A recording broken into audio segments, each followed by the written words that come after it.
So all right guys, सबजनालाई मेरो नयाँ YouTube भिडियोमा स्वागत छ। अनि अहिले चाहिँ रातिको 8 बजिसकेको छ। हामी चाहिँ काममा जाँदैछौँ।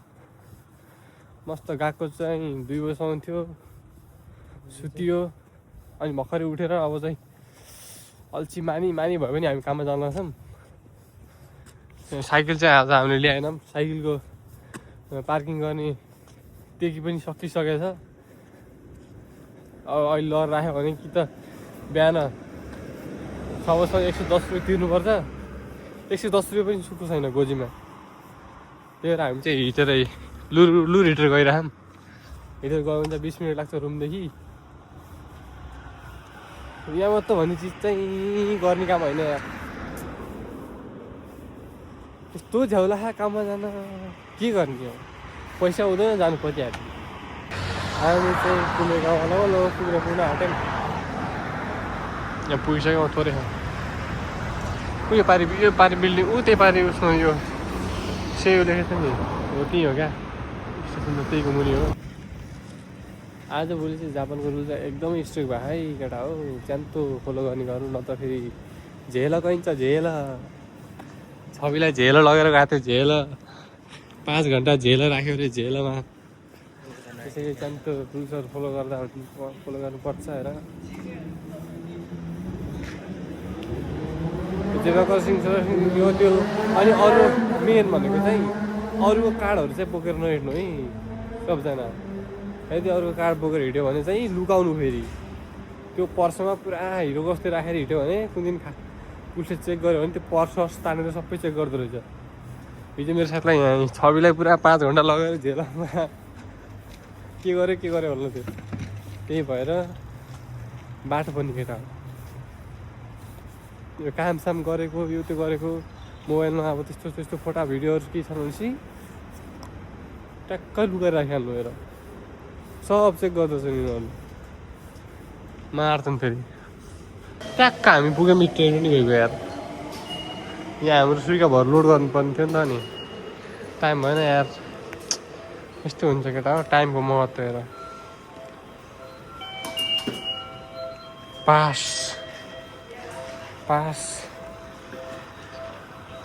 भइरहेछ।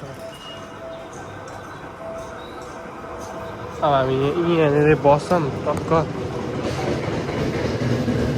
यो पारिपट्टिको चाहिँ होइन है फेरि। यो चाहिँ होङखाओ गइतिर जाने सिन्तोकर जाने ट्रेन। हामी चाहिँ आइजीमा जाने। अरू ट्रेन कतिको छ भने देखाएँ। 20:43 एक्सप्रेस रहेछ फेरि यार। भुको आएको यार। के खाम भाखा। अब जापानमा त पानले बचाउने हो कि। यो पानसान यो कुमिनेर नभइदियो त कसम आन्द्राभुँडी फर्किहाल्थ्यो होला यार। पानसान खायो दौड्यो काममा। आएर खाना पकाउनु टाइमै हुँदैन। अल्छी लाग्छ। एकछिन भए सुतौँ जस्तो लाग्छ।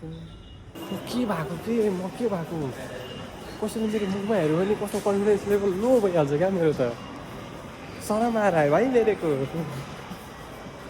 मुझसे रहा नहीं जाता, मैं क्या करूँ। खास हामी चाहिँ यहाँबाट जानुपर्ने हो। अब हाम्रो बस चाहिँ छुटिसक्यो हेर। ढिला भयो नि त। हामी त फेरि बिस्तारै लाउरे पारामा आउँछौँ। जहिले पैसा बढी लाग्छ कि 200 रुपियाँ बच्छ नि त, 400 रुपियाँ बच्छ यहाँ आउनु जान। अनि हामी चाहिँ यहाँबाट हिँडेर गइदिन्छौँ डङ होइन। यत्रो 11 नम्बर गाडी हुँदै त्यो 4-5 फेरि त्यो 10-12 पाङ्ग्रा गाडीमा पो चढ्छ होइन त। 2टा टायर छ चलायो गुटुङ बसभन्दा फास्ट हामी पुगिदिन्छौँ क्या फेरि। यस्तो हामी चाहिँ के आइजीमा स्टेसन पुगिसकेका छौँ। अब यहाँदेखि तल यो सिमरा तल झरेर अनि गइन्छ। यहाँ एउटा क्या मजा आउँछ कि सल्लाह बग्न। तर आँता चिप्लेन त के हो अड्क्यो त यो तेल लगाएर चाहिँ क्या हो। देखो न क्या है यो म्याप हेरौँ। हामी चाहिँ यहाँदेखि यतातिर जाने हो भोक लाएर पनि पुरै लथ्यापत्या भाषामा हामी एकचोटि यहाँ कहीँ कोम्बिनी सोम्बिनीभित्र छिर्छौँ अनि पान सान खाँदै खाँदै जानु पऱ्यो नत्र त फेरि आज रातभरि काम हाल्नुपर्ने हो सकिँदैन क्या गाह्रो छ केटा हो सपोर्ट हान्नु पऱ्यो है सपोर्ट हान्नु पऱ्यो भएन अलि त्यो सब्सक्राइब पनि हान्नु पऱ्यो भिडियो मात्रै हेर्दैन नत्र फेरि मैले भिडियोबाट यस्तो हात छिराएर हानिदिन्छु नि फेरि पक्कै अनि पो तब त बबल भिडियो ल्याउँछु नि म केटा यार तिमीहरूलाई इन्जोयमेन्ट बनाइहाल्छु क्या म चिन्ता नगर न आजभोलि भर्खरै यो अर्को महिना फी हाल्ने हुनाले दौड छ कामको लागि अब रोकन नयाँ ठाउँमा गइरहेको छु म घुम्नलाई बबाल कसम दौडेर आयो यति किन्यो यो अब खाँदै खाँदै जानु पर्यो नत्र त कसम चाहिँ आन्दा भुँडी त गुर्लुम खल्ल्या ठुलो त हुन्छ जस्तो छ अब यो खाँदै खाँदै हिँड्नु पऱ्यो सब यो निकाल न पान निकाल न दुइटा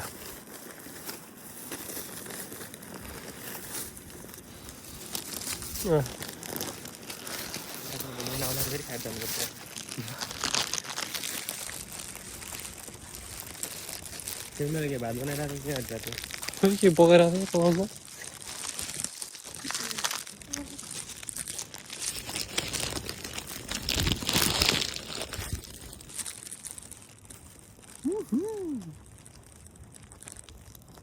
ए बच्चा खाइहाल्छ जापानमा कस्तो छ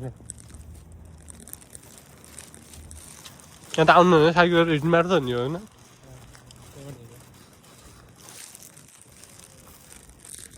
रात परिसक्यो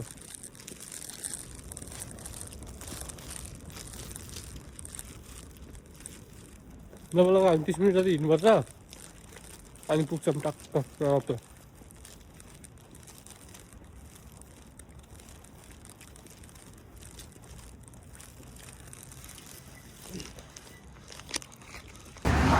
हामी चाहिँ आधा बाटो पुगेको अवस्था यहाँ चाहिँ विकासको कामहरू भइरहेको रहेछ अलि साउन्ड नोइज आइरह होला कृपया त्यसलाई ध्यान नदिएर मैले के भन्छु भन्ने कुरामा चाहिँ ध्यान दिनुहुन हार्दिक अनुरोध गर्न चाहन्छु हेर्नुहोस् हामी चाहिँ ओभरहेड ब्रिजमा छौँ भोलि चाहिँ आकेमा सिधै उमेद त गोजाइमास भन्ने दिन हो नेपालको यसको मतलब चाहिँ नयाँ वर्षको शुभकामना भन्ने क्या भोलि चाहिँ नेपालको 2083 साल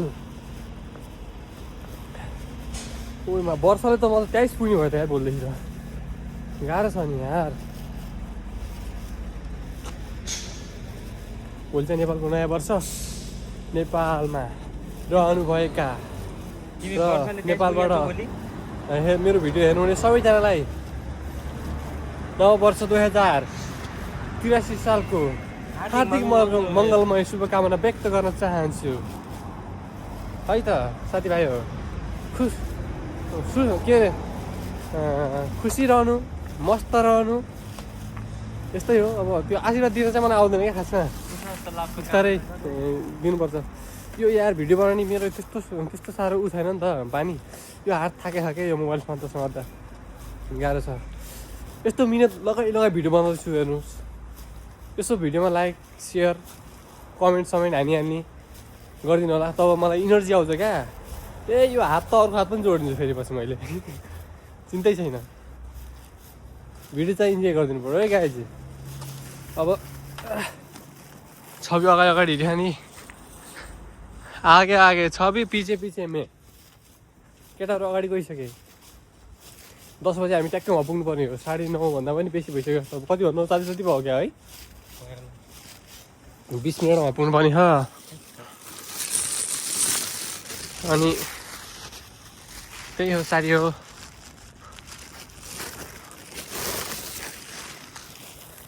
हामी चाहिँ मिड बानेश्वरतिर पुगेको छौँ होइन हामी जानुपर्ने चाहिँ उता हो क्या के होइन सुन्दारा ओ सुन्दारा भिरकुटी मण्डप भन्दै आउँछन् साबेल बौद्ध जोरपाटी हो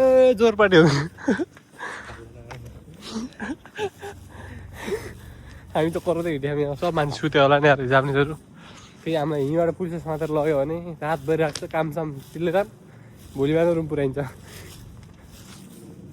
रोडको बिच 14 क्या बोलेको है पर बिचरा त नै तक्दा ल काजु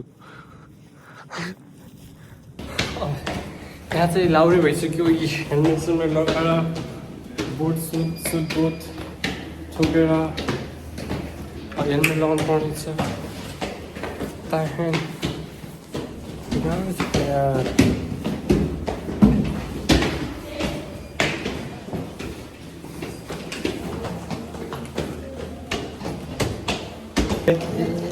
हेर न ह्यान्डसम हेर त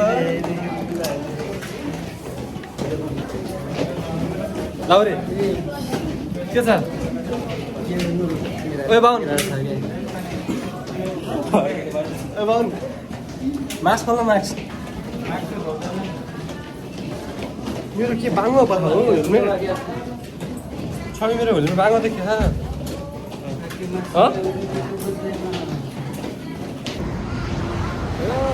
हाम्रो चाहिँ अब कामसाम सकियो बिहान भइसकेको छ यी 6:30 भयो कि 7 बजाइसक्यो हाम्रो चाहिँ रातभरि काम गरेर थकित पुरानी हिँड्दा पनि खुट्टा दुखिरहेको यी केटाहरू अगाडि हिँडिरहेछन् सब यहाँ मात्र हान्दा आएको एउटा उता अगाडिको अब गल्फीसँग बोल्न खाथ्यो काम गल्फीसँग बोल्न अगाडि भएको खाथ्यो चाहिँ अनि हामी चाहिँ पछि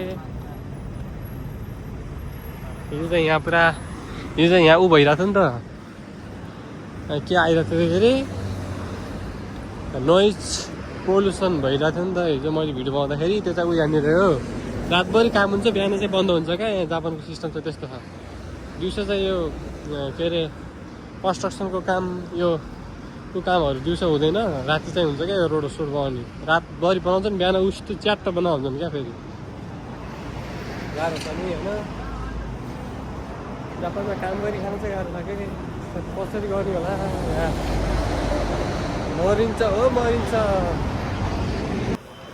ओके गाइस अब चाहिँ हामी ट्रेनमा चढ्छौँ अब यहाँ सिधै गएको जानु परेछ 12:30 बजी गएको सकिन्छ त्यसै गरेर मजाले रुममा सुतेर दिनभरि सुतेर फेरि साँझ काम आउनु पर्छ आजको भिडियो चाहिँ यतिमै इन्ड गरिदिन्छु भिडियो के कस्तो लाग्छ हेर्नु होला अब फेरि आजकल घुम्नु जाने कहीँ पाइएन घुम्नु गयो भने चाहिँ खतरा भिडियो ल्याउँछु होइन त के कसो सुरेन्द्र ल अब चाहिँ म इन्ट्री गर्छु आजको भिडियो चाहिँ यही इन्ड गर्छु हस् by by tata bye by घुम्न जाने